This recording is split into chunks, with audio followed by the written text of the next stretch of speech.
कवा नाही रे पुरगी पटली काय कवा नाही ते हे काय कलर बिलर पाग लोदाळ म्हणलं रूम बिम रंगून टाकायची तिची बना सगळी. तेव्हा एक जण आला मित्र माझा जीवा भावाचा सका बाटका आला मला म्हणला अण्णा असल्या लढतरी पडू नको म्हणला ते काय सगळे पैसे वाया बिया जात्यात. मला म्हणला अनुभवा नव्हता मला म्हणला तसलं काय करू नकोस. बरं म्हणलो ठीक आहे नाही काय. आणि जेणे मी सोडल्यावर आपण नंबर विंबर देऊन या संग सेटिंग लावून लगीन करून घरात घेऊन आलाय. हा अरे का लोदाळू नका का तलवार आणली आणि फुकटचे माझ्या हे पाठवणार. हा मी नाही ते आपला आणि कडी लावा काय कडी कुठल्या अडकून आल्या का घातला माग पाठीनं माझ्या. हा त्याची बना बाटके तू गावात नुसतं ये तिकडे तुझी कशी वरात काढतो बर.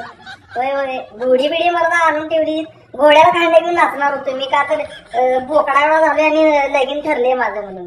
हा का असं वाटतं जरा सुद्धा काय वाटलं नाही तुला इथं ठेवलेला तुला मी इथं आणि काय केलास तू माझ्या ह्याच्यात